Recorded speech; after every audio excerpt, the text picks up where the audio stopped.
நாளிலும் புதிதாக வந்த ஒவ்வொருவரையும் ஆண்டவராகிய இயேசு கிறிஸ்துவின் நாமத்தினாலே வாழ்த்தி வரவேற்கின்றோம். தொடர்ந்து வாருங்கள், கர்த்தர் உங்களை ஆசீர்வதிப்பாராக. இன்றைக்கு தேவனுடைய வார்த்தையை நாம் தியானிப்போம். ஏசாயாவின் புஸ்தகம் 58ஆம் அதிகாரம்.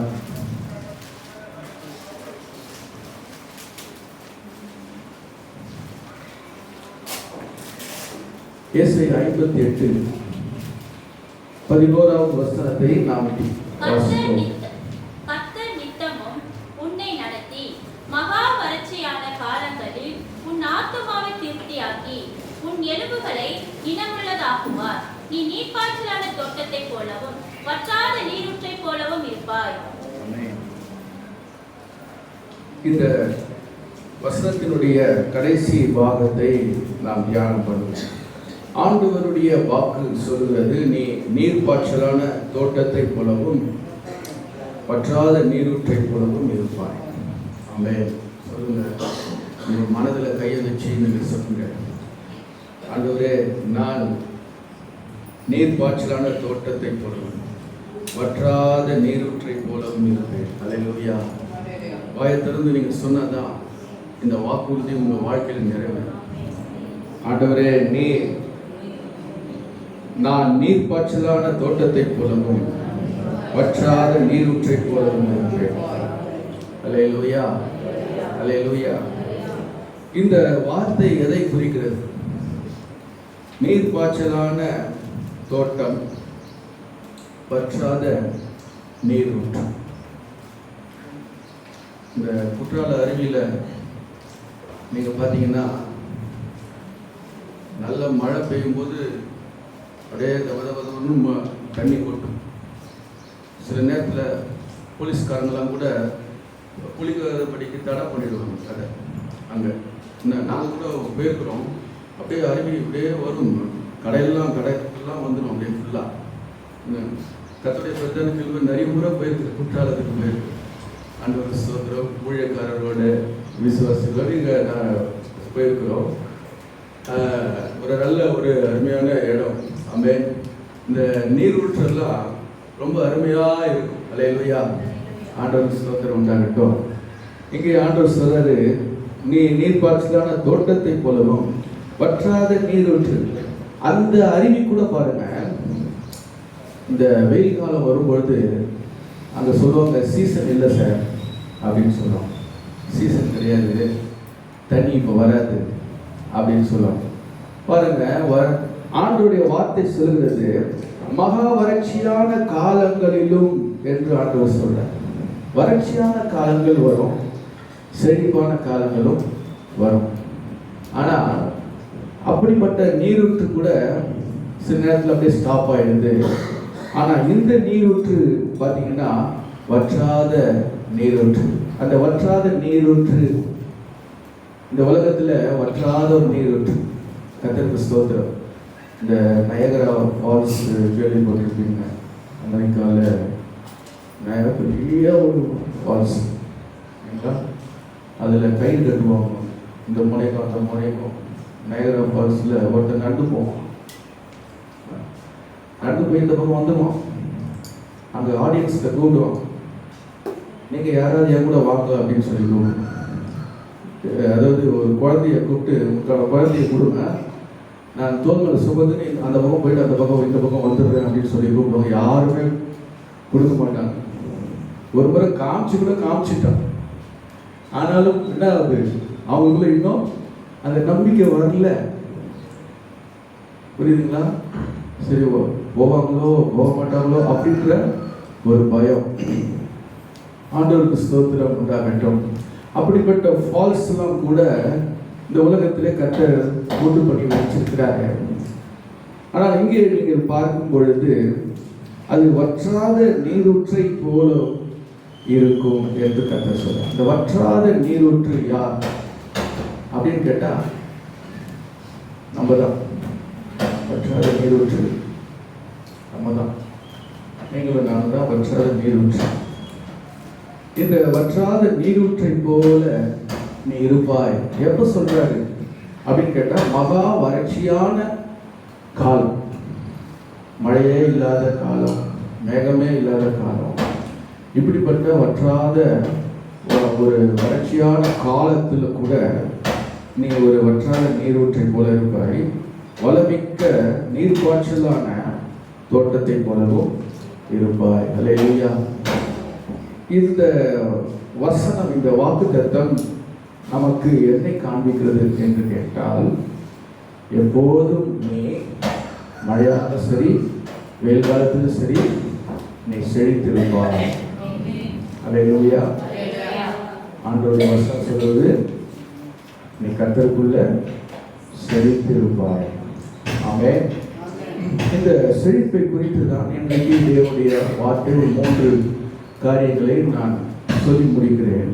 முதலாவது, இந்த செழிப்பு யார் செழிப்பார்கள் என்று வேதம் யாரை குறித்து சொல்லுகிறது என்று சொல்லி பார்க்கும் பொழுது, நீதிமொழிகள் 28ஆம் அதிகாரம்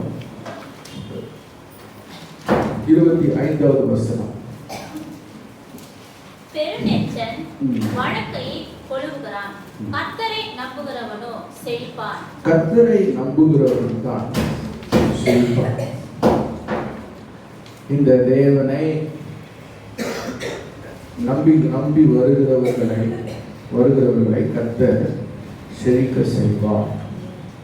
ஆண்டவருக்கு ஸ்தோத்திரம் உண்டாகட்டும். நம்ம சபையில கூட நிறைய பேர் அப்படி வந்திருக்கிறாங்க. ஆரம்பத்தில், ஐயா வேலையே எனக்கு கிடைக்கல, நான் கடனோடு இருக்கிறேன், எனக்கு பிரச்சனை ஜாஸ்தியாக இருக்குது, கடன் மேலே கடன், வட்டி மேலே வட்டி கட்டிட்டு இருக்கிறேன், சரியான வேலை இல்லை என்று சொல்லி வந்தவர்கள் உண்டு. அப்படிப்பட்டவர்களுக்கு ஜெபித்து அவங்களுக்காக முயற்சி செய்யும் பொழுது, அவங்களுக்காக ஜெபிக்கும் பொழுது, கர்த்தர் அவங்க இதயத்தில் தேவன் ஒரு நம்பிக்கையை போடுகிறார்.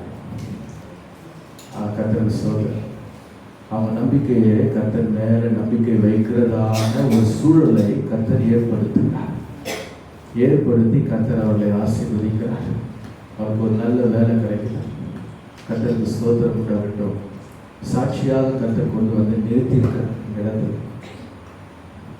அதே போல பாருங்க, குழந்தை பாக்கியம் இல்லாம அநேக வருஷங்களாக இருந்து கொண்டிருந்தவர்களையும் கூட கர்த்தர் கடாட்சித்து தேவன் அவர்களுக்கு சந்தானத்தை தேவனுக்கு பண்ணார். அல்லேலூயா. இதெல்லாம் பாருங்க, வறட்சி அவங்க வாழ்க்கையிலே காணப்படுகிற ஒரு வறட்சியான சூழல். தேவனுக்கு மகிமை. அழுதுருக்குறாங்க. இங்க ஐயோ வேலை கிடைக்கல எனக்கு சொல்லி அழுதுருக்குறாங்க. வா எடுத்து போடு, வாங்க ஜெபம் பண்ணலாம். 2 பேர் முழங்கால் படிட்டு அது உண்மையா சொல்றவங்களுடைய ஜெபத்தை கர்த்தர் கேட்கிறதை நான் பார்க்கிறேன். உண்மையா சொல்றவங்க அழுகுறாங்க. 2 பேரை சேர்ந்து ஜெபிக்கலாமா சொல்லி முட்டிக்கால் போட்டு ஜெபிச்சா கர்த்தர் ஒரு நல்ல வேலையை கிடைக்கும். அல்லேலூயா. ஆண்டவருக்கு மகிமை உண்டாகட்டும். இப்படி பல காரியங்களை தேவன் சபையிலே ஆண்டவர் செய்து கொண்டு வருகிறார். அல்லேலூயா.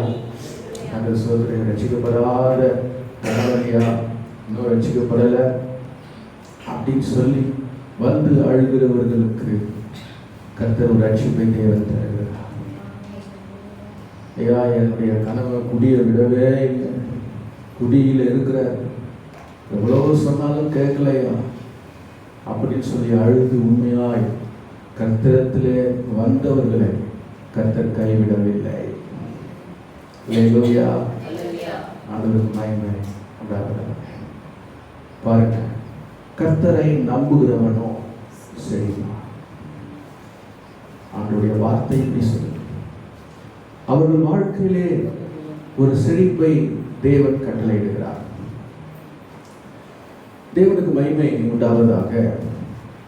இந்த 2 செழிப்பு என்று சொல்லும் பொழுது 2 விதமான செழிப்பை கற்றுக் கொடுக்கிறார். ஒன்று, ஆத்மாவிலே நமக்கு ஒரு செழிப்பு உண்டாகும் இல்லையா? இந்த ஆத்மா பாருங்க, ஆதாம் பாவம் செய்த பொழுது கர்த்தருடைய வார்த்தை சொன்னது, நீ பாவம் செய்யும் நாளிலே நீ சாவாய் என்று கர்த்தர் சொன்னார். அப்போ அவன் பார்த்தீங்கன்னா அந்த சாப்பிடக்கூடாதுன்னு ஒதுக்குன அந்த பழத்தை அவன் சாப்பிட்டதுனால தேவனுடைய வார்த்தைக்கு கீழ்ப்படியாம போனான். அதனால என்ன நடந்தது? அவன் ஆத்துமாவிலே மரித்து விட்டான்.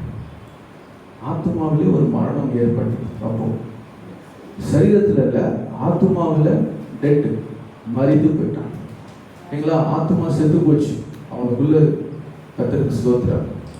ஆனால் பாருங்க, இயேசு கிறிஸ்து இந்த உலகத்துக்கு வந்ததுனால கர்த்தர் என்ன பண்ணார்னா, பைபிள் சொல்லுகிறது, எபேசியர் 2ஆம் அதிகாரம் 1வது வசனத்திலே சொல்லப்பட்டிருக்கிறது, அக்கிரமங்களினாலும் பாவங்களினாலும் மரித்தவர்களாய் இருந்த உங்களை கர்த்தர் உயிர்ப்பித்தார். பாவங்களினால மரித்து போய் இருந்த நம்மை கர்த்தர் என்ன பண்ணாரு? நம்ம உயிரோடு தான் இருக்கிறோம். ஆனா எதுல மரணம் வந்துச்சு? ஆத்துமாவில மரித்து விட்டவர்கள், மரித்து போனவர்கள். அப்படிப்பட்டவர்களை கர்த்தர் என்ன பண்ணாரா? உயிர்ப்பித்தார். அல்லேலூயா. உயிர்ப்பிக்கப்பட்டார். கர்த்தருக்கு ஸ்தோத்திரம் உண்டாகட்டும். உயிர்ப்பிக்கிற கர்த்தர் நம்முடைய தேவன். அல்லேலூயா. ஆண்டவர் ஸ்தோத்திரம். உங்க தொழிலை கர்த்தர் உங்களுடைய ஆத்துமாவை உயிர்ப்பிப்பார். உங்க தொழிலை கர்த்தர் உயிர்ப்பிப்பார். உங்களுடைய குடும்பத்தை கர்த்தர் உயிர்ப்பிப்பார். உங்களுடைய ஆவிக்குரிய வாழ்க்கையை கர்த்தர் உயர்த்துவார், உயிர்ப்பிப்பார். இப்படி எல்லா வகையிலையும் அவர் உயிர்ப்பிக்கிற கர்த்தர் அவர். அல்லேலூயா. தேவனுக்கு மகிமை உண்டாகட்டும். அப்போ இந்த ஆத்துமாவை கர்த்தர் செழிக்க பண்ணுறார். முதலாவது ரட்சிப்பு. முதலாவது என்னது? ரட்சிப்பு. ஆத்துமாவிலே மரித்து போய் கிடந்த ஜனங்களை தேவன் என்ன பண்ணுகிறார்னா ரட்சிக்கிறார். ஒரு உயிரை கர்த்தர் கொடுக்கிறார். ஒரு செழிப்பை தேவன் அந்த ஆத்துமாவுக்கு கொடுக்கின்றார். அல்லேலூயா. தேவனுக்கு மகிமை உண்டாவதாக. இயேசுவை அறியாத, தெரியாத அநேகர் இருக்கிறார்கள். அவங்க கிட்ட செல்வம் இருக்கும், கார் இருக்கும், அந்தஸ்து இருக்கும், புகழ் இருக்கும், எல்லாம் அவங்களுக்குள்ள இருக்கும். ஆனா ஆத்துமாவில் நமக்கு ஒரு செழிப்பு இல்லைன்னு சொன்னா இந்த வாழ்க்கையெல்லாம் என்ன வேஸ்ட் தான் இல்லையா? அது ஸ்தோத்திரம் உண்டாகட்டும். ஆத்துமாவிலே ஒரு செழிப்பு இருக்க வேண்டும். ஆண்டவருக்கு மகிமை உண்டாகுதாக. அப்போ இந்த ஆத்துமாவிலே ஒரு செழிப்பு வேணும் என்று கேட்டால் வசனம் சொல்கிறது, கர்த்தரை நம்புகிறவனோ செழிப்பான். நிறைய பேர் உங்க கார்ல எல்லாம் போடுவாங்க, பின்னாடி ஆட்டோலாம் போடுவாங்க இந்த வார்த்தையை கர்த்தரை நம்புகிறவனும் செழிப்பான் அப்படின்னா ஃபஸ்ட்டு என்ன நினைப்போம்? ஓ பெரிய பணக்காரனா மாறிடலாயா அப்படின்னு சொல்லிட்டு கர்த்தர் சொல்றாரு. இன்னும் நல்ல உயர்த்தி கர்த்தர் வச்சுக்குவாரு அப்படின்னு சொல்லி உயர்த்தி வைப்பாரு, கர்த்தர் தருவாரு. ஆனா ஃபர்ஸ்ட் என்ன பண்ணுவாரு? உன் ஆத்துமாவை தேவன் உயிர்ப்பிப்பார். அல்லேலூயா. எதிலிருந்து உயிர்ப்பிப்பார்? பாவத்தினாலும் அக்கிரமங்களினாலும் மரித்த நம்மை கர்த்தர் என்ன பண்றாரு? உயிர்ப்பிக்கிறார். அல்லேலூயா. நம்முடைய தேவன் உயிர்ப்பிக்கிறார். வேற எங்கேயுமே இந்த ஆண்டவர், வேற எங்கேயுமே இந்த உலகத்துல ஒரு உயிர்ப்பிக்கிற ஒரு நிலையை எங்கேயுமே நம்ம என்ன பண்ண முடியாது, பார்க்கவே முடியாது. கடையில் போய் என் ஆத்மாவை உயிர்ப்பிக்கிறதுக்கு ஏதாவது ஒரு டானிக் கொடு அப்படின்னு சொல்லி நம்ம கேட்டு வாங்க முடியுமா? முடியாது. இல்லை ஏதாவது சத்து மாத்திரை இருந்தா கவர்மெண்ட்ல போயிட்டு கவர்மெண்ட் மருத்துவமனையில் என் ஆத்மாவை உயிர்ப்பிக்கிறதுக்கு ஏதாவது ஒரு மாத்திரையை கொடுன்னு சொன்னா உங்களை பார்த்து என்ன பண்ணுவாங்க? ஏயா இங்க வந்து வேற எங்கேயும் போய் கேட்கறது போல இங்க வந்து கேட்கிறேன்னு சொல்லு. கர்த்தருக்கு ஸ்தோத்திரம். உலகத்துக்கு அது வேடிக்கையா இருக்கும், ஆனால் ரட்சிக்கப்படுகிற நமக்கு அது தேவபலனா இருக்கு. அல்லேலூயா. ஆண்டவருக்கு ஸ்தோத்திரம் உண்டாகட்டும். பாருங்க, நம்ம எப்படி இருந்தோம்? விக்கிரக அடிமைத்தனத்தில் பாவத்தில் எழுந்துக்க முடியாம அந்த மாதிரி ஒரு சூழ்நிலை நமக்குள்ள காணப்படும். என்ன செய்வதுன்னு நமக்கு தெரியாது, தெளிந்த ஒரு புத்தி இல்லை. ஏதோ மனசுல படுறது செய்வோம், 4 பேர் சொல்றதை கேட்டு நம்ம செய்திருக்கிறோம். இப்படிதான் நம்முடைய வாழ்க்கையெல்லாம் போயிட்டு இருந்தது. ஆனால் பாருங்க, திசையே தெரியாம பாடல்கள ஆராதனை கூட சொன்னாங்க, அவர் வழி காட்டுவார். அல்லேலூயா. நமக்கு என்ன பண்ணுவாரு? வழி காட்டுவார். எதுல வழி காட்டுவாரு? நீங்க போற பாதையில, நீங்க நடக்கிற பாதையில, நீங்க என்ன சூழ்நிலையில இருக்கிறீங்களோ அந்த சூழ்நிலைக்கு இருந்து கர்த்தர் உங்களை விடுதலை ஆக்கும்படிக்கு கர்த்தர் என்ன பண்ணுவாரு? வழியை தேவன் ஏற்படுத்துவார். அல்லேலூயா. ஏற்படுத்துவார், கர்த்தர் செய்வார். திசை தெரியாம இருந்த கர்த்தர் ஒரு திசையை தேவன் ஏற்படுத்துவார். தேவனுக்கு மகிமை உண்டாவதாக. முதலாவது பாருங்க, நம்முடைய ஆத்துமாவை கர்த்தர் செழிக்க பண்ணுவது தான் தேவனுடைய சித்தமாக இருக்கிறது. அல்லேலூயா. இரண்டாவது பாருங்க, எரேமியா 17ஆம் அதிகாரம் 7-8 வசனத்தை நம்ம படிக்கலாம். கர்த்தர் மேல் நம்பிக்கை வைத்து கர்த்தரை தன் நம்பிக்கையாக கொண்டிருக்கிற மனுஷன் பாக்கியவான். அவன் தண்ணீர் அண்டையிலே நாட்டப்பட்டதும் கால்வாய் ஓரமாக தன் வேர்களை விடுகிறதும் உஷ்ணம் வருகிறதை காணாமல் பச்சையாய் இருக்கிறதும் மழை தாழ்ச்சியான வருஷத்திலும் வருத்தமின்றி தப்பாமல் கனி கொடுக்கிறதுமான மரத்தை போல் இருப்பான். பாருங்க, மழை தாழ்ச்சியான வருஷத்திலும் கூட வருத்தமின்றி அவன் என்ன பண்ணுவானா? அவன் கனி கொடுப்பான். அல்லேலூயா. கர்த்தருக்கென்று கனிகளை தேவனுக்கென்று கொடுப்பான். கர்த்தருக்கு ஸ்தோத்திரம். மகா வறட்சியான காலத்துல அதனால்தான் சங்கீதக்காரன் சொல்லுகிறாரு, 115வது சங்கீதம் 9வது வசனத்தை கூட வாசிக்கலாம். இஸ்ரவேலே, கர்த்தரை நம்பு, அவரே அவர்களுக்கு துணையும் அவர்களுக்கு கேடகமுமாய் இருக்கிறார். யார சொல்றாரு? இஸ்ரவேலை குறித்து சொல்றாரு. நம்ம தான் இது நம்மை குறித்து சொல்றாரு. கர்த்தரை நம்பு, அவரே அவர்களுக்கு துணையும் அவர்களுக்கு கேடகமாக தேவன் இருக்கிறார். நம்ம தேவன் யாரு? நமக்கு துணை செய்கிற கர்த்தர் அவர். நாம் பயப்படுகிற நேரத்தில் அவர் நமக்கு துணை செய்து நமக்கு அவர் எந்த ஒரு தீங்கும் அணுகாதபடிக்கு நமக்கு கேடகமாய் தேவன் இருப்பார். பாருங்க, இந்த வசனத்தை நம்ம படிக்கும் பொழுது பாருங்க, எசேக்கியா ராஜாவுடைய சரித்திரத்தை நாம் வாசிக்கும் பொழுது ஏசாயாவின் புஸ்தகம் 36ஆம் அதிகாரம்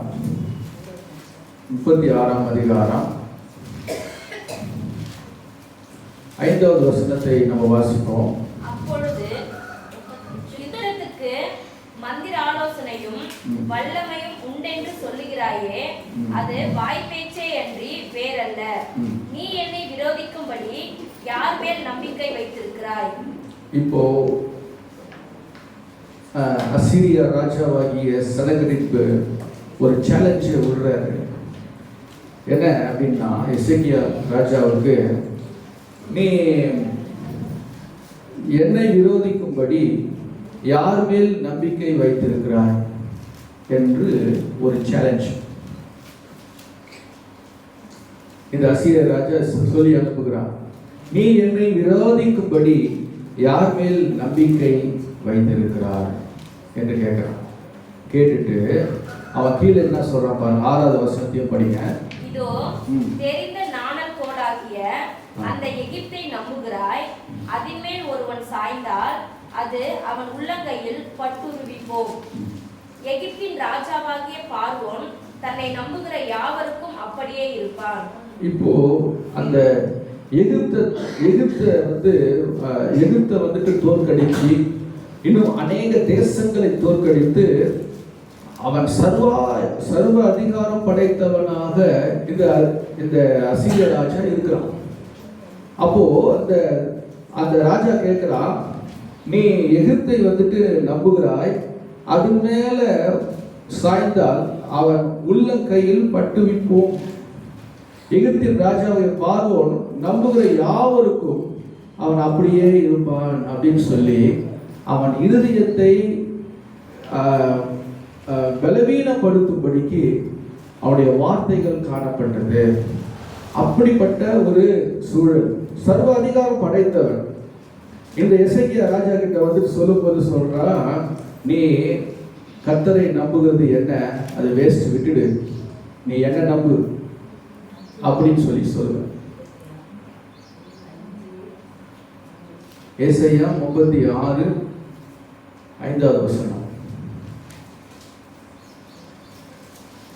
இப்படிப்பட்ட ஒரு நம்பிக்கையற்ற ஒரு சூழல் ஏற்பட்டு எசேக்கியா ராஜாவுக்கு காணப்பட்டது. அப்போ எசேக்கியா ராஜா என்ன செய்யறான்னு பாருங்க. 5 நீ என்னை விரோதிக்கும்படி யார் மேல் நம்பிக்கை வைத்திருக்கிறார்? அவனுக்குன்னு ஒரு நம்பிக்கை இருக்கு. இவன் நினைக்கிறான், மனுஷனை நீ நம்புகிறாயா, அதெல்லாம் வேஸ்ட், நம்பாத, கை கொடுக்க மாட்டாங்க, நீ என்ன நம்பு என்று சொல்கிறான். பாருங்க, அப்படிப்பட்ட ஒரு சூழல்.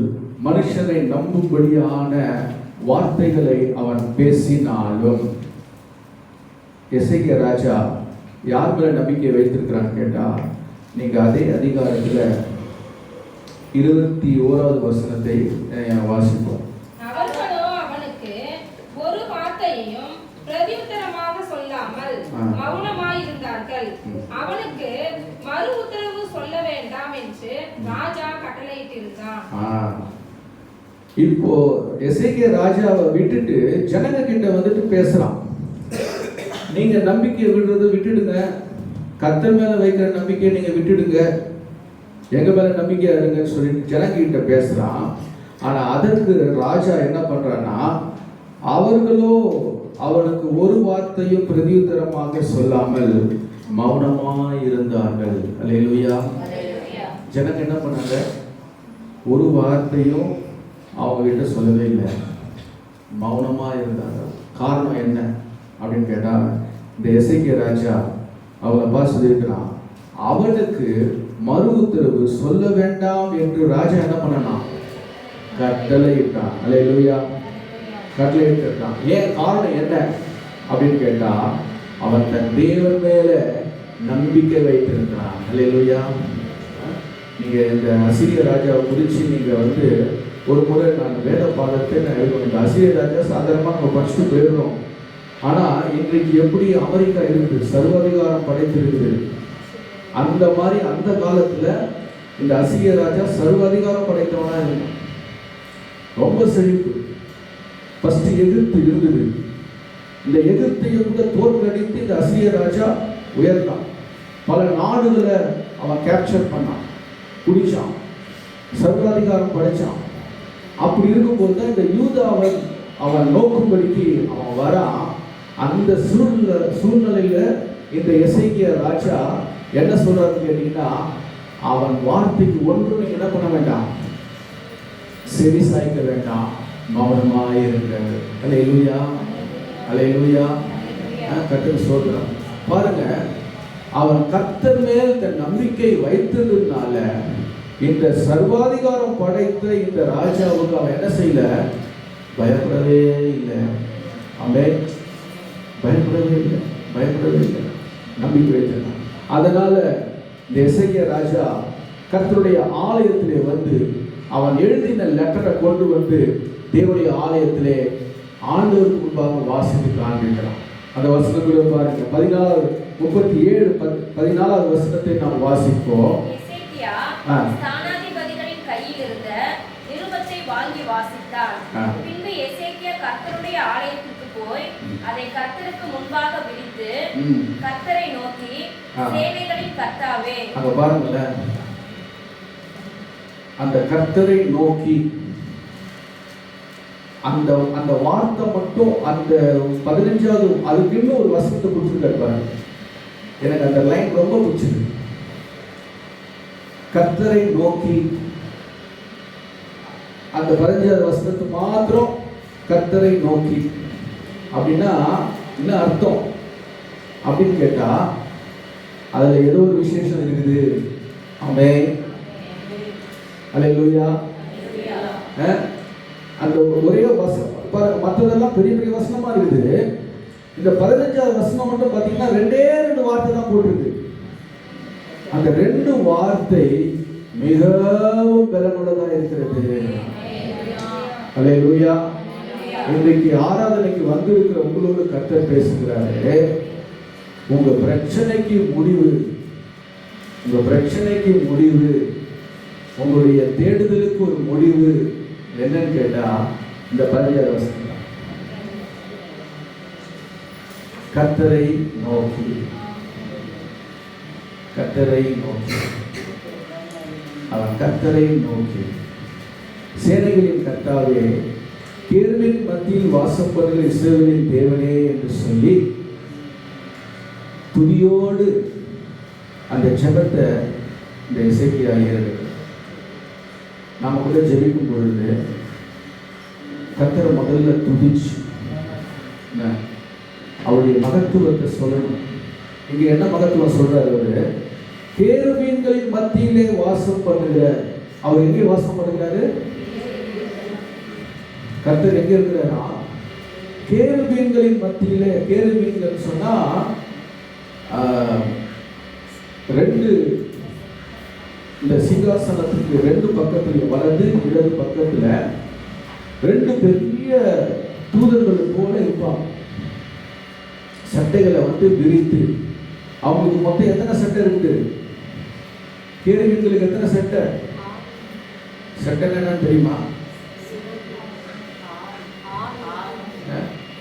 இப்படி இப்படின்றாங்க. சட்டை சட்டை என்னது?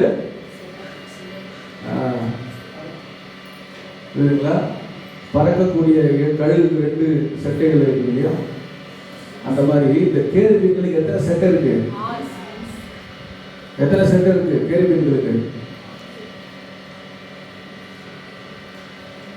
நல்லா படிக்கணும், பைபிள் படிக்கணும். எத்தனை சட்டை இருக்கு? 6. எல்லாத்துக்கும் 2 தானமா இருக்கணும். 2 சட்டை இருந்தால் என்ன பண்ணிடலாம் இல்லையா? இவங்க 6ன்றாங்க. 6 சட்டையை வச்சா பறப்பாங்க.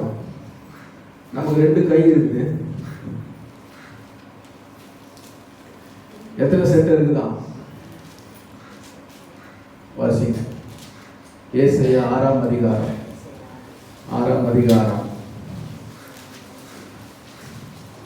சிலதெல்லாம் பைபிள் ஸ்டடி மாதிரி போடுங்க. எல்லா வருஷம் சொல்லுங்கம்மா, படிங்க. சேராபீன்கள் அவருக்கு மேலாக நின்றார்கள். அவர்களில் ஒவ்வொருவனுக்கும் 6 சட்டைகள் இருந்தன. எத்தனை சட்டை இருந்துச்சா? 6 சட்டை. படிங்க.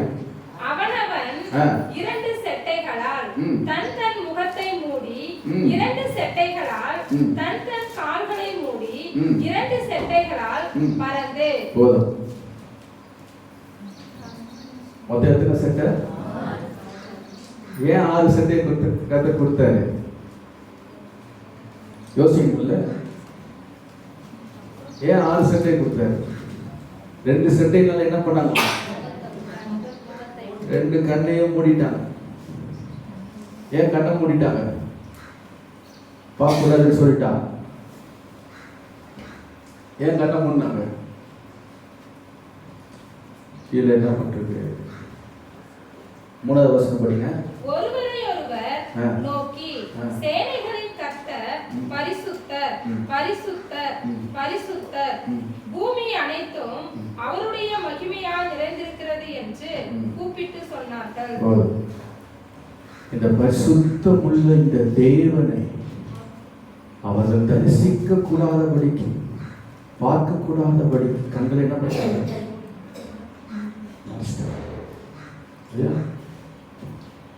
அவ்வளோ பரிசுத்தம் உள்ள தேவன்.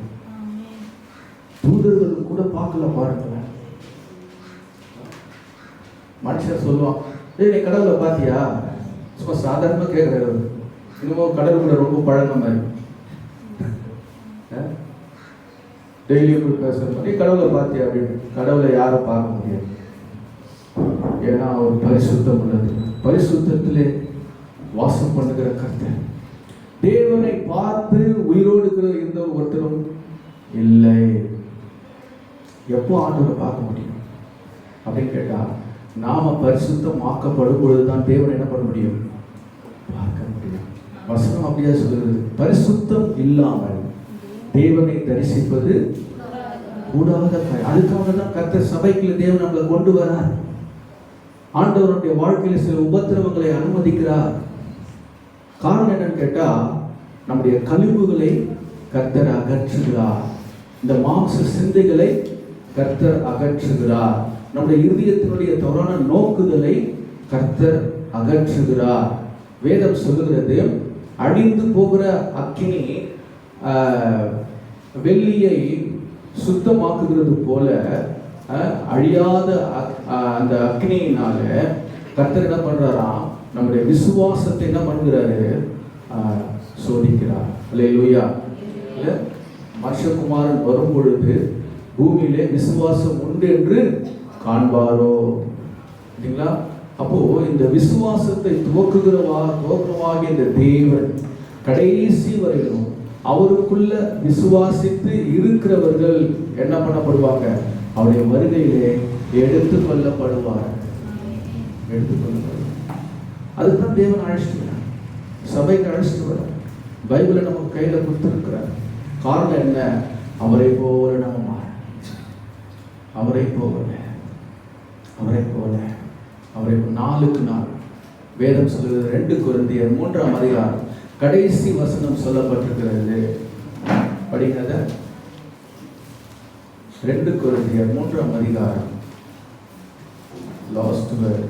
நாம் எல்லாரும் திறந்த முகமாய் கர்த்தருடைய மகிமையை, பாத்தீங்களா, கர்த்தருடைய மகிமையை கண்ணாடியிலே காண்கிறது போல கண்டு ஆவியாய் இருக்கிற கர்த்தரை அந்த சாயலாக தானே அந்த சாயலாக தானே மகிமையின் மேல நம்ம என்ன பண்றோமா, மகிமை அடைகிறோம், மறுரூபமாக. ஆமென். A transformation taking place in our life day to day.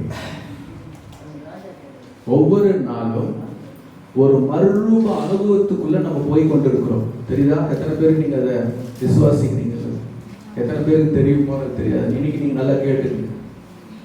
உங்களை கர்த்தர் அழைத்து கொண்டு தெரிந்து கொண்டதுடைய நோக்கம் என்னன்னு கேட்டா, ஒவ்வொரு நாளும் உங்களை கர்த்தர் மறுரூபமாக்கும்படி. நல்ல அந்த வசனத்தை நீங்க வீட்டில் போய் 10 முறை வாசிங்க. 10 முறை வாசிங்க. ரொம்ப வெரி வெரி இம்பார்ட்டன்ட் வேர்ட். நீங்க அண்டர்லைன் பண்ணிக்கணும். சரியா? அதனால கண்ணாடியிலே பார்க்கிறது போல கர்த்தருடைய மகிமையை நம்ம காண போகிறோம். அந்த மகிமையை காண்பதற்கு கர்த்தர் என்ன பண்றாருன்னா, நாளுக்கு நாள் நம்ம என்ன பண்ணுகிறார், மகிமை மேல மகிமையினால நிரப்பிக்கொண்டே வருகிறார். பரிசுத்தம் மேல பரிசுத்தம், நீதி மேல நீதி. ஆமென். கர்த்தருக்கு ஸ்தோத்திரம் உண்டாகட்டும். இப்படி தேவன் பரிசுத்தப்படுத்தி பிறகு என்ன பண்ணுவார், அவரை போல கர்த்தர் என்ன பண்ணுவார், அவருடைய சாயலாக தேவன் அவரோடு இருக்க கிருபை செய்வார். இது முதல் எப்போது நம்ம கர்த்தரோடு கூட இருப்போம். நம்முடைய குடியிருப்போ எங்கயா சொல்லுங்கயா? நம்முடைய குடியிருப்பு எங்க? பூலோகமா, பூமியா? கர்த்தருக்கு ஸ்தோத்திரம். சினிமா தியேட்டரா குடியிருப்பு? சாராய கடையா? நம்முடைய குடியிருப்பு எங்க இருக்கு? கர்த்தருக்கு ஸ்தோத்திரம். நம்முடைய குடியிருப்போ பரலோகம். அங்கிருந்து கர்த்தராக இயேசு கிறிஸ்து வர நாம் என்ன பண்றோமா, காத்திருக்கிறோம். ஒவ்வொரு நாளும் காத்திருக்கணும். வானத்தை பாருங்க. இயேசுவை எப்போ வருவீங்க கேளுங்க. எப்போ வருவீங்க? ஒவ்வொரு நாளும் அந்த எதிர்பார்ப்பு நமக்குள்ள காணப்பட. அல்லேலூயா. இல்லையா? அந்த வாஞ்சை காணப்பட வேண்டும். ஏன்னா இயேசு சொல்லிட்டு போனார், நான் வரும் நாள் எப்போன்னு எனக்கே அது பிதா ஒருத்தர் தகுதி தான் தெரியும், அவருக்கு தான் அந்த நாள் தெரியும். அதனால நீங்க என்ன பண்ணுங்க, விழித்திருங்கள். என்ன சொன்னாரு? விழித்திரு. Be watchful, pray. அல்லேலூயா. ஜெபம் பண்ணுங்க, தூங்காதீங்க. நீங்க எத்தனை பேர் ஜெபம் பண்ணீங்களோ தெரியல காலையில. அல்லேலூயா. ஞாயிற்றுக்கிழமை ஒரு நாள் நல்லா தூங்கலாங்க அப்படின்னு பிசாசு சொல்லுவான், காதுல வந்து ஓதுவான். டேய் வாரல்ல, நீ ஓடுறல்ல, ஒரு நாள் என்ன பண்ண, நல்லா ரெஸ்ட் எடு, தூங்க அப்படின்னு சொல்லுவோம். இது பாருங்களேன், காலையில் நேற்று நைட்டு கூட ஒரு யோசனை வந்துச்சு எனக்குள்ள. இந்த ஞாயிற்றுக்கிழமை ஓய்வு நாளை ஆண்டவர் மாற்றிட்டாரு. ஓய்வு நாளை மாற்றிட்டு ஓய்ந்திருங்கன்னு சொல்லிட்டு சொன்னார். வீட்லேயே ஓய்ந்திருங்கன்னு ஆண்டவர். இந்த ஓய்வு நாள் எதுக்கு பேர் வந்துச்சு? எதுக்கு பேர் வந்தது ஓய்வு நாள்? யோசிச்சிங்களா? ஓய்வு நாள் எதுக்கு பேர் கொடுத்தாரு? ஞாயிற்றுக்கிழமை ஆண்டவர் என்ன பண்ணாரு? முதல் நாள் ஒன்று படிச்சாரு, ரெண்டாவது நாள் ஒன்று படிச்சாரு, 6 நாள் இந்த வாலிப மீட்டிங்ல நம்ம சொல்லி கொடுத்தோம். ஞாபகம் இருக்குங்களா? வாலிப மீட்டிங்ல 6 நாள் என்னென்ன படிச்சாரு அப்படின்றது சொல்லி கொடுத்தோம். யாராவது தெரிஞ்சதுன்னா எழுந்து நீங்க வாசிங்க, சொல்லுங்க. சரி, அது இருக்கட்டும், டைம் ஆகுது. கர்த்தருக்கு ஸ்தோத்திரம். 6 நாள் ஒவ்வொன்றா ஆண்டவர் வந்து படைச்சிட்டாரு, எல்லாம் பர்ஃபெக்ட். கடைசி நாள்ல மனுஷனை தேவன் படைச்சிட்டாரு. மிருகத்தை எப்ப படைச்சாரு? எந்த நாள்ல படைச்சாரு?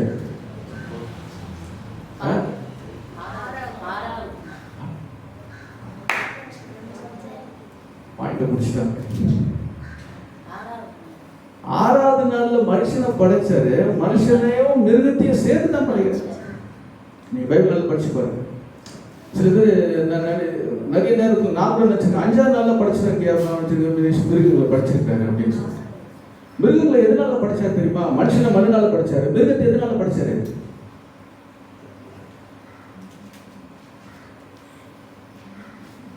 தெரியுமா? மிருகத்தை எதனால படிச்சாரு? அதே மண்ணால் தான் படிச்சாராம். அதே மண். குளிர் எங்கிருந்து வருது தெரியுமா? பயங்கரமான குளிர் எங்கிருந்து வருது? இமாயமலை அப்படின்றீங்களா?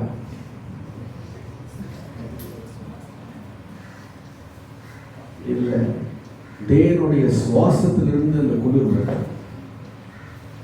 மூச்சு விடும் பொழுது அந்த சுவாசம் குளிரை ஏற்படுத்தி, பைபிள்ல இருக்கு, யோபுல இருக்குது வசனம், அந்த தண்ணீரை மேல் பரப்பிலே அப்படியே லேயரா மாத்திருக்கு, ஐஸ் கட்டியா மாத்திருக்கு, சாலிடா மாத்திருக்கு. அவ்வளோ குளிர் பனி. இதெல்லாம் எங்கிருந்து வருதுன்னா தேவனுடைய. அதுபோல மிருகத்தை ஆண்டவர் படைச்சார், மனிதனை படைச்சார். 7வது நாள்ல கர்த்தர் ஓய்ந்திருந்தார். பைபிள் சொல்லுது, எல்லா வேலையும் முடிச்சுட்டீங்க, 7வது நாள் ஓய்ந்திருங்க. அந்த ஓய்வு நாளை கர்த்தர் பரிசுத்தம் பண்ணி அந்த நாளை கர்த்தருடைய நாளாய் தேவன் மாற்றினார். அல்லேலூயா, அல்லேலூயா. 6 நாள் நீ போய் வேலை வீட்டில் செய், ஆனா 7வது நாள் இங்க வந்து பணிந்துக்கும், கர்த்தரை பணிந்துக்கும். அது எந்த நாள்? வாரத்தில் எந்த நாள்? 7வது நாள். முதல் நாள். முதல்ல கர்த்தரை கொடு. உன்னுடைய முதல்ல கர்த்தருக்கு முதல்ல. ஆமென், அல்லேலூயா. கடைசியில் கொடுக்காரு. உங்களால ரொம்ப முடியலன்னா பரவாயில்ல, சாயந்தரம் ஆராதனை அட்டன் பண்ணும். உங்களால முடியும் அப்படின்னா கண்டிப்பா என்ன பண்ணிடுங்க, காலையில முதல் நேரத்தை கர்த்தருக்கு என்ன பண்ணுங்க.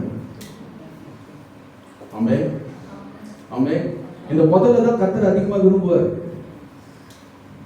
உன்னுடைய முதல் காரியம், முதல்ல பிறக்கிறது எல்லாம் என்னுடையதுன்றார் கர்த்தர்.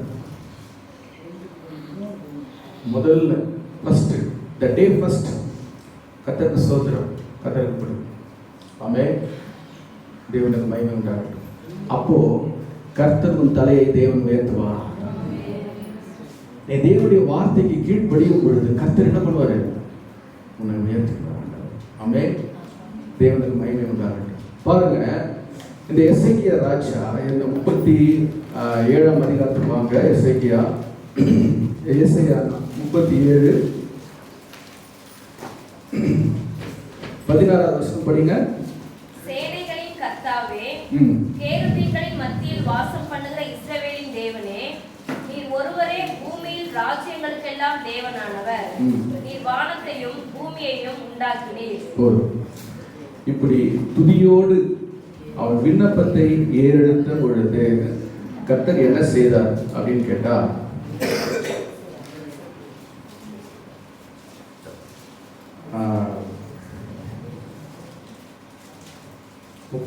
அதே அதிகாரம் 35வது வசனம் படி.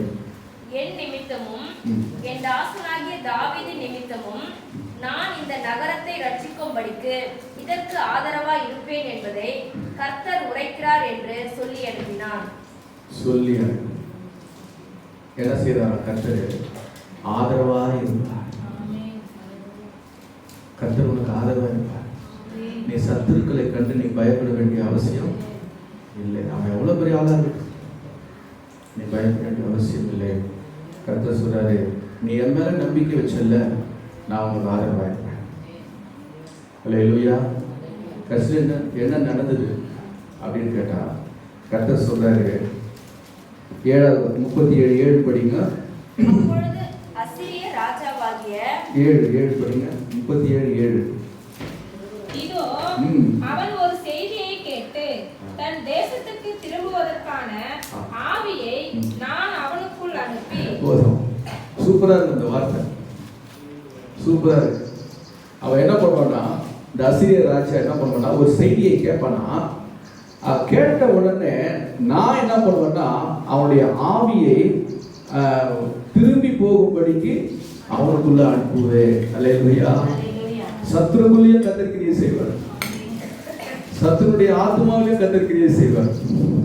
ஆண்டவர் தான் திரும்ப பண்றாரு, ஆண்டவர் தான் வர செய்வாரு. அவரை என்ன பண்றாரு? திரும்பி போக செய்யறாரு. ஏன் ஆண்டவர் அந்த காரியத்தை அனுமதிக்கிறார் அப்படின்னு கேட்டா, பைபிள் சொல்லப்பட்டிருக்கு, அவன் கர்த்தர் மேல நம்பிக்கையா இருக்கிறானா. ஆமென். கர்த்தர் மேல நம்பிக்கையா இருக்கிறானா.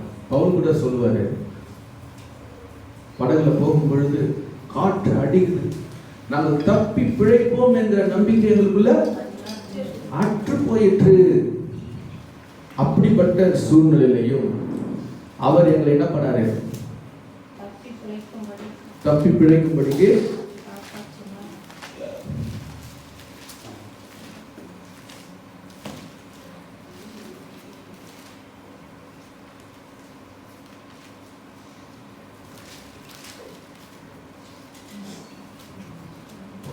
ரெண்டு கொரிந்தியர் 1ஆம் அதிகாரம் 9வது வசனம். நாங்கள் எங்கள் மேல நம்பிக்கையாய் இராமல் மரித்தோரை எழுப்புகிற தேவன் மேல் நம்பிக்கையாய் இருக்கத்தக்கதாக மரணம் வரும் என்று நாங்கள் எங்களுக்குள்ளே நிச்சயித்திருந்தோம். அப்படிப்பட்ட மரணத்தில் என்றும் அவர் எங்களை தப்புவித்தார். அல்லேலூயா. இப்பொழுதும் தப்புவிக்கிறார், இன்னும் தப்புவிப்பார் என்று அவரை. அல்லேலூயா. இதுதான் நம்பிக்கை, இதுதான் நம்பிக்கை. புயல் வந்துச்சு, காற்று அடிச்சுது, ஆனா நாங்க என்ன பண்ண முடியாது? தப்பி பிழைக்கக்கூடிய ஒரு சூழ்நிலைய எங்களுக்குள்ள இல்ல, அற்று போயிட்டு. அப்படிப்பட்ட ஒரு சூழ்நிலையிலையும் கூட நாங்க எங்க மேல நம்பிக்கை வைக்காம, இல்லையா, எங்க கை பலத்தை, இந்த கையை குத்தம் செய்யக்கூடாது. பைபிள் இருக்கு, இந்த கை தான் செய்தது அப்படின்னு நம்ம என்ன பண்ணக்கூடாதா? மொத்தம் செய்யக்கூடாது. அப்போ யார் மேல நம்பிக்கை? கர்த்தர் மேல இல்லை, உன் மேல நீ என்ன பண்ற? நம்பிக்கை வச்சுட்டு இருக்கிற. நாங்க எங்க மேல நம்பிக்கை வைக்காமல் மரித்தோரை எழுப்புகிற கர்த்தர் மேல நம்ம நம்பிக்கை வைக்கிறோம். அதனால நாங்க என்ன பண்ணோம்? தப்பி பிழைத்தோம், இப்பொழுதும் தப்புவிக்கிறார், இனியும் தப்புவிக்கிறார் என்று அவரை நம்பிக்கொண்டிருக்கிறோம். அல்லேலூயா. யோபு சொல்றாரு, என்னை கொன்று போட்டாலும் அவர் மேல் நான் நம்பிக்கிறேன். ஆழத்தில் சங்கீதம் 40:3-4 தாவீது சொல்றாரு, கர்த்தரையே நான் நம்பிக்கொண்டிருப்பேன், அவரே எனக்கு துணையும் எனக்கு கேடகமாக இருக்கின்றார். அல்லேலூயா. இஸ்ரவேலே, கர்த்தரை நம்பு, அவரே உனக்கு துணையும் உனக்கு கேடகமாக இருப்பார். அல்லேலூயா, அல்லேலூயா. தேவனுக்கு மகிமை உண்டாவதாக. நம்முடைய நம்பிக்கை கொஞ்சம் அப்படியும், நம்ம நம்பிக்கை இப்படியும் இல்லை. கர்த்தரையே நான் உண்மையே நம்பிட்டு இருக்கேன். என் காரியம் வாய்க்கிற வரைக்கும். இன்னைக்கு வார்த்தை, இன்னைக்கு திருமண நாள் பிறந்த நாள் காண்கிறவர்களுக்கு ஒரு வார்த்தை கொடுத்தேன். நிச்சயமாகவே முடிவு உண்டு உன் நம்பிக்கை. நீதிமொழிகள் 23:18. நிச்சயமாகவே கர்த்தர் சொல்ற முடிவு இருக்கு, உன் நம்பிக்கை வீண் போகாது. இன்னைக்கு கேட்கிற இந்த வசனத்தை கேட்கிறவருடைய இருதயத்தில் கர்த்தர் பேசுவாராக.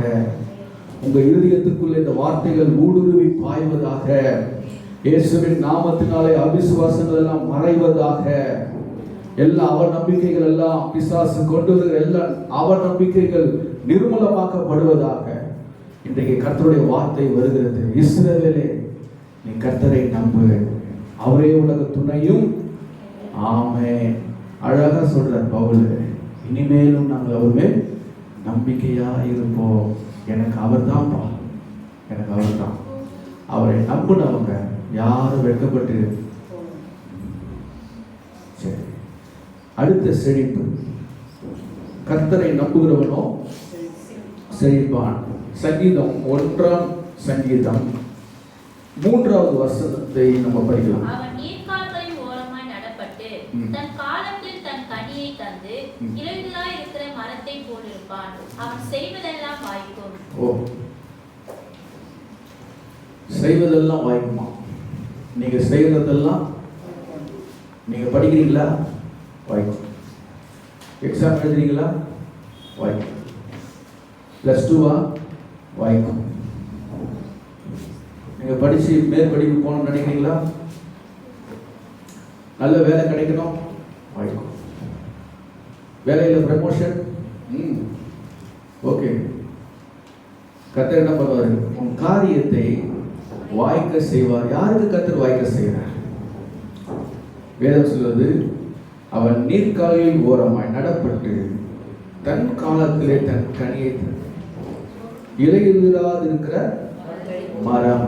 எங்கேயாவது எந்த மரமாவது இலையே உதிராத மரம் இருக்கா அந்த பூமியில? இருந்தா சொல்லுங்க, எனக்கு தெரியல. இல்லையா? எதுவுமே இல்லை. இந்த பக்கம் இருக்கா? ஏதாவது தெரியுமா எந்த மரமா இருக்கும்? இப்போதான் சயின்ஸ்லாம் ரொம்ப வளர்ந்துருச்சு, புதுசு புதுசாக கண்டுபிடிக்கிறாங்க. ஏதாவது இருக்காமா மரம்? படிக்கிறீங்களா? காலேஜ் ஸ்கூலு இருக்கா? இல்லை. ஓகே, சரி, இல்லை. இப்போ பைபிள் இருக்க இலை உதிராது இருக்கிற ஒரு மரம் பைபிள் இருக்கு. அது யாரு? அவன் தான். நம்ம யாரு? அப்போ அந்த இலை இலை நீங்க பாத்தீங்கன்னா ஃபர்ஸ்ட் இலை விடும்போது பாத்தீங்கன்னா ஒரு கலர்ல இருக்கும். அதுக்கப்புறம் கலர் சேஞ்ச் ஆகும், பச்சை கலராக மாறும். இந்த பச்சை கலர் கொஞ்ச நாள் இருக்கும். அதுக்கப்புறம் என்ன ஆகும் கேட்டீங்கன்னா ஒரு மாதிரி ப்ரௌன் ஆயிட்டு அதுக்கப்புறம் கருப்பாயிடும். இந்த கருப்பாய் வர ஸ்டேஜில் தயங்குறது தான் அது கீழே என்ன பண்ணும்? போட்டு 4 சீசன் இருக்குது. ஆட்டம் சீசன், ஸ்ப்ரிங் சீசன் அப்படின்னு சொல்லி பைபிள் இருக்குது. இந்த ஆட்டம் சீசனில் இலையெல்லாம் கீழே வரும். ஸ்ப்ரிங் சீசனில் என்ன ஆகும்னா இலையெல்லாம் புதுசு புதுசாக முளைக்கும் இல்லையா? அப்படி தேவன் அந்த மரத்துக்கும் செடி கொடிகளுக்கும் ஒரு தன்மையை தேவன் கொடுத்து வச்சிருக்கிறார். அதே தேவன் தான் நமக்கு கர்த்தர் என்ன பண்றாருன்னா இலையுதிராது இருக்க மரத்தை போல எப்போதும் நீ செழித்திருக்க வேண்டும் என்று சொல்லி கர்த்தர் நமக்கு ஒரு வர்ணனையை தேவன் உண்டு பண்ணி வைத்திருக்கிறார். அது யாரு? யார் அவன்? யார் அந்த செழுமை உள்ளவன் என்று கேட்டார். பைபிள் சொல்கிறது, துன்மார்க்கருடைய ஆலோசனையில், பாவியுடைய வழியில், பரியாசக்காரத்தில், கர்த்தருடைய வேதத்தில் அதை பார்த்தா படிக்கணுமா? சொல்லுங்க. கர்த்தருடைய வேதத்தில்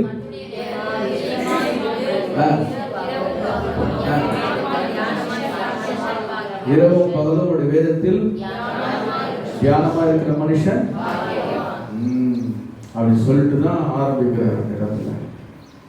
ஆனா துன்மார்க்கனை பாருங்க, 5வது வசனத்துல, ஆகையால் துன்மார்க்கர் நியாய தீர்ப்பிலும் பாவிகள் நீதிமான்களின் சபையிலும் நிலை நிற்பதில்லை. கர்த்தர் நீதிமான்களின் வழியை அறிந்திருக்கிறார், துன்மார்க்கரின் வழியோ அன்பானவர்களே, இன்னைக்கு ஒரு நல்ல அழைப்பை கர்த்தர் கொடுத்திருக்கிறார். ஒரு நல்ல வேதத்தை, ஒரு நல்ல தேவ சமூகத்தை, ஒரு நல்ல சபையை கர்த்தர் நமக்கு கொடுத்திருக்கிறார். அதை நீங்கள் பயன்படுத்திக்கணும். துன்மார்க்கருக்கும் சன்மார்க்கருக்கும் கர்த்தர் வித்தியாசத்தை தேவன் உண்டு பண்ணுவார். நமக்கு கர்த்தர் இந்த வேதத்தை கொடுத்திருக்கிறார். சரி, கர்த்தருடைய வேதத்துல நம்ம எப்படி இருக்கணும்? பிரியமா இருக்கணும். ஆமென். எத்தனை பேர் இந்த வேத புஸ்தகத்து மேல பிரியமா இருக்கிறீங்க? கை உயர்த்துங்க. வேதத்துல நான் பிரியமா இருக்கிறேன் என்று சொல்றோம். அல்லேலூயா. வேதத்தை நேசிக்கணும்.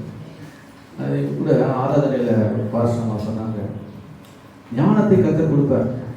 நீங்க ஆசிரியர் சொல்ல ஞானத்தை கர்த்தர் கொடுப்பாருன்னு சொல்லி சொன்னாங்க. அப்போ எனக்கு சாம்சங் ஐயா ஞாபகம் வந்துச்சு. ஐயா சொல்லல, அந்த ஐயா கூட இருந்த ஒரு நபர் சொன்னார் என்கிட்ட. ஆடிட்டர் வருவார், ஐயா கிட்ட பேசுவாங்க. பேசின உடனே எல்லாம் நிறைய காரியங்களை பேசிட்டு இவர்கிட்ட வருவார். ஆடிட்டர் சொன்னாராம், நான் 150 கம்பெனிக்கு ஆடிட்டிங் பண்றேன். ஆனா இங்க எப்பெல்லாம் நீங்க வரணும், அவர்கிட்ட இருந்து நான் கத்துக்கு போறேன்.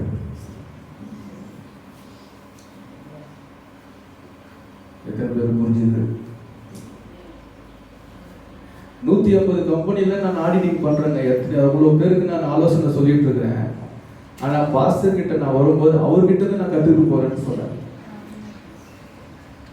காரணம் கர்த்தர் ஞானத்தினால அவர் நிரப்பி இருக்கிறார். தெரியும் அவருக்கு யார் யார் எப்படி எப்படி பேசணும், எப்படி நடக்கணும், எல்லாம். காரணம் என்ன? ஞானம். கர்த்தர் கொடுக்கிற விஸ்டம், ஞானம். அந்த ஞானம் நமக்கு தேவை. உங்கள் வீட்டை நடத்துவதற்கு உங்களுக்கு ஞானம் தேவை. உங்கள் வியாபாரத்தை நடத்துவதற்கு உங்களுக்கு ஞானம் தேவை. உங்களுடைய தொழிலை நடத்துவதற்கு உங்களுக்கு ஞானம் தேவை. உங்களுடைய படிப்பில் முன்னேற்றத்தை காணுவதற்கு உங்களுக்கு ஞானம் தேவை. ஊழியத்தை செய்வதற்கு ஞானம் தேவை. ஞானம் இல்லாமல் எதையும் செய்ய முடியாது. கர்த்தருக்கு மகிமை உண்டாகட்டும். அவருடைய வாயிலிருந்து அறிவும் புத்தியும் வரும். இந்த வாரம் போன வாரத்தில் லேடிஸ் மீட்டிங்கில் இதுதான் பேசணும். புத்தியை குறித்து பேசணும். புத்தியுள்ள ஸ்திரீயை குறித்து பேசணும். எப்படி எப்படி புத்தியை சம்பாதிப்பாள் என்று சொல்லி பேசணும். அப்போ அப்படிப்பட்ட புத்தியுள்ள ஸ்திரீ தான் தன் வீட்டை என்ன பண்ண முடியும்? தன் வீடு கட்டப்படணும் அப்படின்னு சொன்னா நமக்கு என்ன தேவை? புத்தி தேவை. புத்தி தேவை. இந்த புத்தி இல்லாத ஸ்திரீ என்ன பண்றா? தன் வீட்டை தன் கையினாலே இடித்து போடுகிறார். வீடு கட்டப்படணும்னு சொன்னா உங்களுக்கு என்ன தேவை? புத்தி தேவை, அறிவு தேவை. அது எங்க கிடைக்கும்? சங்கீதம் 111 கடைசி வசனம். கர்த்தருக்கு பயப்படுதலே ஞானத்தின் ஆரம்பம், அவருடைய கற்பனைகளின்படி செய்கிற யாவருக்கும் நற்புத்தியுண்டு, அவர் புகழ்ச்சி என்றைக்கும் நிற்கும். அவருடைய கற்பனையின்படி செய்கிற யாவருக்கும் என்ன உண்டாம்? என்ன கொடுக்குறாரு கர்த்தர்? எப்படி புத்தி வரும் நமக்கு? இந்த வேதத்தை படிச்சாதான் நமக்கு புத்தி கிடைக்குது. The Bible is our navigator. இதுதான் வழிகாட்டி. ஆமென். பிள்ளைகளே நல்லா கேளுங்க, வாலிப பிள்ளைங்களே, சின்ன பிள்ளைங்களே, உங்களுக்கு வழிகாட்டி எது தெரியுமா? நீங்க ஃபர்தரா வந்துட்டு நல்ல ஒரு கோர்ஸ் எடுப்பதற்கு உங்களுக்கு வழிகாட்டுறது தெரியுமா? இந்த பைபிள் தான். இந்த பைபிளை எவ்வளவு நீங்க படிக்கணுமோ நீங்க படிக்கலாம். நீங்க படிச்சீங்கன்னா உங்களுக்கு வழிகாட்டும். கர்த்தர் உங்களோடு பேசுவார், உங்களை நடத்துவார்.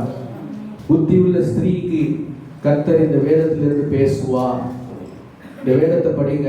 புருஷர்களே, வேதத்தை நீங்க படிங்க. உங்களுடைய தொழில் வியாபாரம் ஆசீர்வதிக்கப்படும். உங்களுடைய பிசினஸ் கர்த்தர் ஆசீர்வதிப்பார், செழித்துவங்க பண்ணுவார். வேதத்தை காத்துக் கொள்ளுகிற மனுஷன். ஆண்டவருக்கு மகிமை உண்டாகும். வேதத்தை சில பேர் கேட்கிறாங்கப்பா, கேட்கிறாங்க, படிக்கிறாங்க. ஆனா பிராக்டிக்கலா வரும் பொழுது தன்னுடைய சுய புத்தி, மாம்ச புத்தி அது மேற்கொண்டுருது. அதுல போயிடுறாங்க. அதனால என்ன பண்ண முடியல? புத்தியா காரியத்தை செய்ய முடியாதனால வெற்றியை காண முடியாம போகிறது. பைபிள் தெளிவா நமக்கு சொல்லுது. நீதிமொழிகள் 3ஆம் அதிகாரம் 5வது வசனத்தை வாசித்து பாருங்களேன். உன் சுய புத்தியின் மேல் சாயாமல் முழு இருதயத்தோடு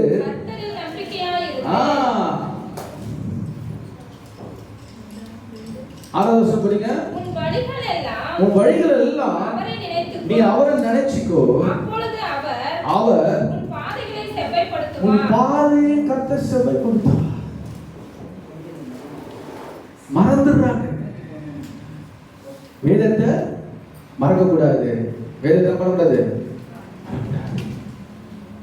வாங்க, வேதத்தை படிச்சுட்டு என்னுடைய சுபாவம் என்ன தெரியுமா? ஒரு ஆகமத்தை படிச்சுட்டோம்னா அதுல சில வார்த்தைகளை ஆவியானவர் காண்பிப்பார். அது என்ன பண்ணுவோம்? அண்டர்லைன் பண்ண. நீங்க பைபிள் அண்டர்லைன் பண்றீங்களா? எத்தனை பேர் அண்டர்லைன் பண்ணி படிக்கிறீங்க பைபிள்? அப்படி செய்யாதவங்க நீங்க அண்டர்லைன் பண்ணி படிங்க. நான் அதுல ஒரு சீக்ரெட் இருக்கு. முதல் காரியம் என்னன்னா, நீங்க அண்டர்லைன் பண்ணி படிக்கும் பொழுது அந்த வார்த்தைகள் உங்களுக்கு மறக்காது. மறுபடியும் நான் படிப்பேன். அந்த அண்டர்லைன் பண்ணதை மறுபடியும் நான் படிப்பேன். அது மறக்காது. ரெண்டாவது, உங்கள் உள்ளத்துல கர்த்தர் பேசுகிற காரியத்தை நீங்க என்ன பண்ணுங்க? ஃபாலோ பண்ணுங்க. அது மறக்காது. மற்றவங்க கிட்ட சொல்றது, என் மனைவி கிட்ட நான் பேசுவேன். கர்த்தர் சொன்ன இந்த வார்த்தைகளை குறித்து ஆண்டவர் அவங்க கிட்ட பேசுவேன். இப்படி ஆண்டவர் பேசுறாரு. இன்னைக்கு ஆண்டவர் இந்த வார்த்தையை கொடுத்தாரு. நீங்க என்ன பண்ணுங்க? நீங்க உங்களுடைய கணவன் கிட்ட பேசும். இன்னைக்கு கர்த்தர் இந்த வார்த்தையை சொன்னார். பிரதர்ஸ், உங்க மனைவி கிட்ட நீங்க சொல்லுங்க. இன்னைக்கு கர்த்தர் இந்த வார்த்தையின் மூலமா பேசுறாரு. எத்தனை பேருடைய வீட்டுல கர்த்தருடைய வார்த்தை இருக்கிறது? நீங்க பேசுறீங்களா? இந்த ஆண்டவருடைய வார்த்தையை குறித்து நீங்க பேசுறீங்களா? உங்க வீட்டுல உங்க பிள்ளைங்க கிட்ட நீங்க பேசுறீங்களா? உங்க மனைவி கிட்ட பேசுறீங்களா? உங்க கணவன் கிட்ட பேசுறீங்களா? கர்த்தர் இன்றைக்கு இந்த வார்த்தையை கொடுத்தாரு. அது மறந்து போகாது. அதான் சொல்றாரு, வீண் சிந்தைகளை நான் வெறுத்து. தாவீது சொல்றாரு 119ஆம் சங்கீதம் படிங்க. 113. வீண் சிந்தைகளை நான் வெறுத்து இந்த வீண் சிந்தை தான் நம்மள என்ன பண்ணுதுன்னு கேட்டீங்கன்னா, நம்மளை போட்டு அமுக்கி வச்சு கர்த்தருடைய வசனத்தை பேச முடியாதபடிக்கு இந்த வீண் சிந்தை தான் என்ன பண்ணுது? எதையோ நினைச்சு யோசனை பண்றோம், கவலைப்படுறோம், வேதனைப்படுறோம், இதெல்லாம். ஆனா பைபிள் சொல்லுது, அதை நான் வெறுக்கிறேன். ஆமென் சொல்லுங்க. தாவீது பைபிள்ல வெறுக்கிறேன்னு சொன்னா நம்ம என்ன பண்ணோம்? அதை வெறுக்கணும். வீண் சிந்தையா நான் வெறுக்கிறேன். பிரதர்ஸ் புரியுதா? வீண் சிந்தைகளை நான் வெறுக்கிறையா? ஏன்னா பைபிள் நமக்கு காமிக்கிற வழிகாட்டி. ஆனால் நான் என்ன பண்ண போறேன் அப்படின்னு கேட்டா, கர்த்தருடைய வேதத்துல பிரியமாயிருப்பேன். அல்லேலூயா. இதுதான் நம்ம செய்யணும் இல்லையா? பைபிள் என்ன சொல்ல போறோம்? கர்த்தருடைய வேதத்துல பிரியமாயிருந்து. எப்படி பிரியமா இருக்கணும்? முதல்ல வீண் சிந்தைகளை வெறுக்க ஆரம்பிக்கணும். அப்பதான் கர்த்தருடைய வேதத்துல பிரியம் வரும். நீ எல்லாத்தையும் மனசுல போட்டுக்கின்னு ரொப்பிட்டு, எல்லாத்தையும் மூளையில போட்டுட்டு நீ அதையே நினைச்சிட்டு இருந்தீங்கன்னா அதுதான் நினைச்சுட்டு இருப்ப. கர்த்தருடைய வசனத்தின் மேல உன்னுடைய மைண்டு போகாது. பிசாசு என்ன பண்ண அவனை போட்டு அப்படியே அரெஸ்ட் பண்ணி உன்னை டம்ப் பண்ணி கட்டி மூளையில வச்சிடும். நீ அப்படியே யோசனை பண்ணினே இரு. இல்ல இல்ல, தாவீது சொல்றார், அதை நான் வெறுக்கிறேன். நம்மளும் சொல்லுவோம், நான் அதை வெறுக்கிறேன். வீண் சிந்தைகளை நான் வெறுக்கிறேன். வீண் சிந்தைகளை நான் வெறுக்கிறேன். கர்த்தருடைய வேதத்திலே நான் பிரியப்படுகிறேன். அல்லேலூயா, அல்லேலூயா, அல்லேலூயா. கர்த்தருக்கு ஸ்தோத்திரம். ஒரு சிஸ்டர், நாங்கள் படப்பையில் இருக்கும்போது அவங்க ஒரு சிஸ்டர், அவங்க கணவன் 2 பேரும் என்ன பண்ணா கார்பரேஷன்ல வேலை செய்யறாங்க. என்ன வேலை கேட்டா ரோடு பெருக்கிற வேலை. ரோடு பெருப்பாங்க. ஆனா பாருங்களேன், மாசந்தோறும் அவர் ஜெப கூட்டம் வைப்பார். தன் வீட்டில் ஜெப கூட்டம் வைப்பாரு பாருங்க. அப்போ அந்த சிஸ்டர் என்கிட்ட சொன்னாங்க, ஐயா நான் 40 நாள் ஃபாஸ்டிங் எடுத்தேன். எதுக்காக ஃபாஸ்டிங் எடுத்தோம்? குப்பை பெருக்கிறதுல இருந்து மேனேஜரா மாறணுன்றதுக்காக இல்ல. எதுக்காக ஃபாஸ்டிங் எடுத்தாங்க? இந்த வேதத்தை நான் படிக்கணும். நான் படிப்பு தெரியாது, எனக்கு படிப்பு எழுத எனக்கு தெரியாது. ஆனா பைபிள் நான் படிக்கணும் அப்படின்னு 40 நாள் ஃபாஸ்டிங் எடுத்தேன். 39 நாள் முடிஞ்சிச்சு, வேதத்தை திறந்து எனக்கு எந்த லெட்டரும் எனக்கு தெரியல அப்படின்னா 40 நாள் ஆயிடுச்சு. 40வது நாள் வந்துடுச்சு. ஆண்டவர்கிட்ட சொல்லிக்கிறேன், அப்பா 40 நாள் நான் ஃபாஸ்டிங் எடுத்துருக்கிறேன், ஆண்டவரே எனக்கு இந்த வேதத்தை நீங்கள் சொல்லிக் கொடுக்கலையே அப்படின்னு சொல்லி கேட்குறாங்க. 40வது நாளில் காலையில் அவங்க தம்பியை கூப்பிட்டு உட்கார வச்சுட்டு வேதத்தை திறந்து படிக்கிறாங்க. அவங்க படிக்கிறதெல்லாம் கரெக்டா அப்படின்னு சொல்லி அவங்க தம்பிகிட்ட கேட்குறாங்க. ஆமாக்கா நீங்கள் படிக்கிறது கரெக்டு அப்படின்னு கர்த்தர் அந்த அறிவை தேவன் அந்த மகன் குப்பை பெருக்கிற ஒரு சிஸ்டர், அவங்களுக்கு அவ்வளவு வாஞ்சை இருக்குமானால் படித்த உங்களுக்கு, பட்டம் பெற்ற உங்களுக்கு எத்தனை வாஞ்சை இருக்க வேண்டும்? வேதத்தின் மேல எவ்வளவு வாஞ்சை இருக்க வேண்டும்? அதனால்தான் வேதம் சொல்லுது, கர்த்தருடைய வேதத்தில் பிரியமாக இருந்து இரவும் பகலுடைய வேதத்தில் தியானமாக இருக்கிற மனுஷன் பாக்கியவான். அல்லேலூயா. படிங்க. Read the Bible day and night.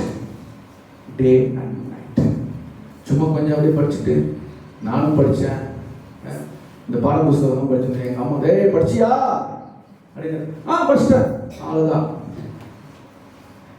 எங்க அவன் ஞாபகத்தில் வச்சுக்கிட்டோம். படிக்கணும், இவங்க கடமைக்காக படிக்கணுன்றவன் என்ன பண்ணுவான்? அப்படிதான் படிப்பான். ஆனால் உண்மையாக படிக்கிறவன் என்ன பண்ணுவான்? மார்க் வாங்குவான். நம்ம உண்மையாய் படிக்கிறவர்களாக இருப்போம். கர்த்தருடைய வேதத்தை உண்மையாய் நீங்கள் படிங்க. கர்த்தர் உங்கள் மேல் பிரியமாக இருப்பார். உங்களை கர்த்தர் ஆசீர்வதிப்பார். சும்மா விட மாட்டார். இந்த வேதத்தை தூக்குனவங்க எல்லாம் இன்னைக்கு அங்க பாக்குறீங்கல்ல, இந்த போட்டோ, அவர் யார் தெரியுமா?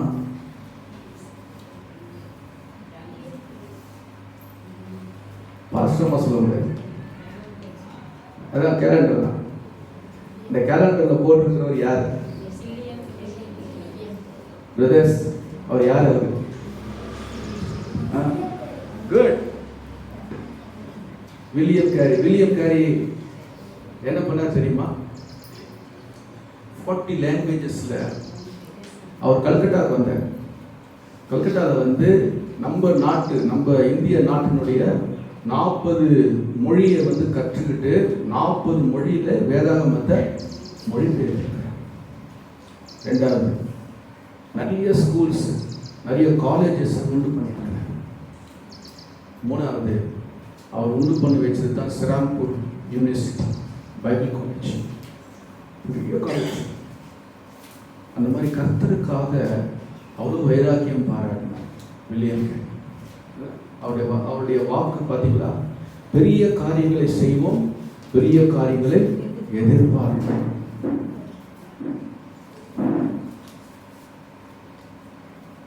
கர்த்தருக்கு ஸ்தோத்திரம். அப்படி வேதத்தின் மேல வாஞ்சியா இருக்கார். அவன் கையில் ஒரு பைபிள் இருக்கு பாருங்க, வேதத்தை படிச்சுக்கிட்டே இருக்கார். கர்த்தருக்கு ஸ்தோத்திரம். அன்பானவர்களே, இன்றைக்கு விசுவாசியாய் கர்த்தர் உங்களை அழைச்ச தேவன் இந்த வேதத்தை ஆண்டு உங்கள் கையில் கொடுத்துருக்கிறார். எத்தனை பேர் ரத்தம் சிந்திருக்கிறாங்க இந்த மொழி பேருக்கு. எவ்வளோ பாடுகள் இருந்திருக்கு தெரியுமா? அந்த ஹிஸ்ட்ரியெல்லாம் நான் உங்ககிட்ட சொன்னோம்னா நீங்கள்லாம் கண்ணில் தண்ணி வரும். அவ்வளவு பாடுகள் வழியாக இந்த வேதம் கொடுக்கப்பட்டிருக்கு. இன்னைக்கு பார்த்தீங்களா, நார்த் கொரியாவில் கேள்விப்பட்டீங்களா? நார்த் கொரியாவில் பைபிளை கையில் வச்சுக்கூடாது, இட்ஸ் ஏ அஃபென்ஸ் அப்படின்ட்டு ஒரு மெசேஜ் வாட்ஸ்அப்பில் வந்தது. அந்த ஊரில் இந்த பைபிளை வச்சிருக்கிறவங்களுக்கு தூக்கு தண்டனை. ஆமாம், தூக்கு தண்டனை கொடுக்குறாங்க. அவங்கள சிறை கைதிகளாக கொண்டு போகிறாங்க. பைபிள் வச்சிருக்கூடாது. காரணம் என்ன அப்படின்னா, அவங்க மத குருக்களை தான் அவங்க வணங்கணும். அப்படி மீறி இந்த பைபிள் வச்சிருந்தாங்கன்னா அவங்களுக்கு அவங்க செய்கிறதான துரோகம் அப்படின்னு நினைக்கிறாங்க. நாட்டுக்கு செய்கிற துரோகம் அப்படின்னு நினச்சி அவங்களுக்கு தூக்கு தண்டனை. காலம் சமீபத்துக் கொண்டே வருது. அன்பார்களே, நம்ம கர்த்தரிடத்தில் வாஞ்சியாக இருக்கிறோம். அல்லேலூயா. இந்த வேதத்தை நாம் நேசிப்போம். இந்த வேதத்தை படித்து இதில் நம்ம வாழ்க்கையை வைப்போம் என்று சொன்னால் உங்களை போல ஒரு பாக்கியசாலி இந்த உலகத்தில் வேற யாருமே இருக்கு. அல்லேலூயா சொல்லுங்க. அல்லேலூயா, அல்லேலூயா, அல்லேலூயா. ஆமா, இயேசுனுடைய வருகை மிக சமீபம். ஆமென். அதுக்கு வாசல் வழியை வந்துட்டார் ஆண்டவர். கிட்ட வந்துட்டார். இன்னும் கொஞ்ச நாள் ஆண்டவர் சீக்கிரமா வரப்போறார். Be ready. ரொம்ப அசதியா இருக்காதீங்க. வாட்ச்ஃபுல்லாக இருங்க, ஜெபிங்க, உங்கள் ஜெப வாழ்க்கையை புதுப்பிங்க, உங்களுடைய வேத வாசிப்பை நீங்கள் புதுப்பிங்க, உங்கள் பரிசுத்த வாழ்க்கையை நீங்கள் புதுப்பி ஆண்டவருக்காக பி ரெடி. ஆயத்தமாக இருந்த 5 புத்தியுள்ள கன்னிகைகளை போல நம்முடைய ஏசிய சபை கர்த்தருடைய வருகையிலே காணப்பட வேண்டும். ஆமென் சொல்லுங்க. அல்லேலூயா. புத்தி இல்லாத கன்னிகைகளை போல நம்ம என்ன பண்ணக்கூடாது? ஆண்டவருடைய வருகையில என்ன எல்லாம் இருக்கக்கூடாது. ஆமென். இல்லையா? புத்தி உள்ள கன்னிகைகளாய் நாம் இருக்கணும். ஆமென் சொல்லுங்க. சரி, மூணாவது ஒரு காரியம் சொல்லி முடியும். நீதிமொழிகள் 11ஆம் அதிகாரம்.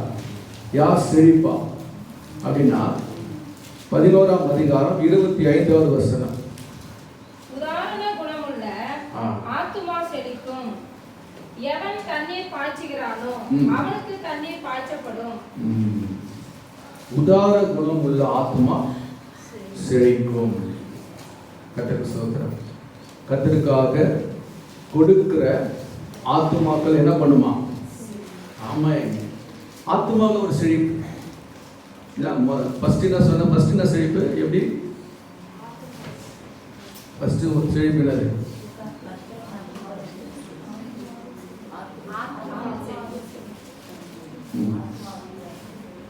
நீதிமொழி 28:25. கர்த்தரை நம்புகிறவனோ நம்புகிறவன். ரெண்டாவது, வேதத்தின் மேல பிரியமா இருக்கிறவன் செழிப்பான். மூணாவது, உதாரத்துவமாய் கொடுக்கிறவனுடைய ஆத்மா செழிக்கும். கர்த்தருக்கு ஸ்தோத்திரம். கர்த்தருக்கென்று உதார குணம் உள்ள ஆத்மா. இப்போ பாருங்க, ஆண்டவர் சொல்றாரு, நீ 2 கொரிந்தியர் 9ஆம் அதிகாரம் 10வது வசனம் படிங்க.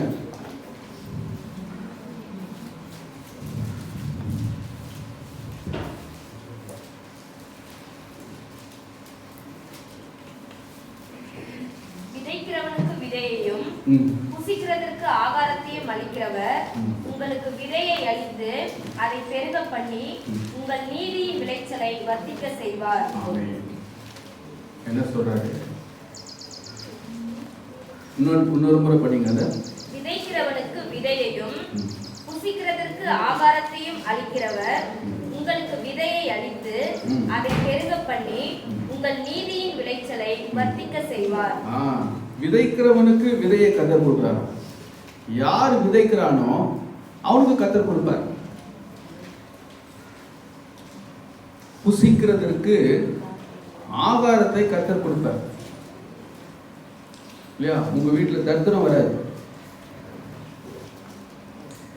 ஆகாரத்தை கொடுப்பாரு.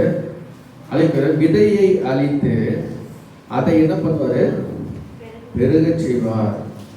உங்களுடைய நீதியின் விளைச்சலை கர்த்தர் வர்த்திக்க செய்கிறார்.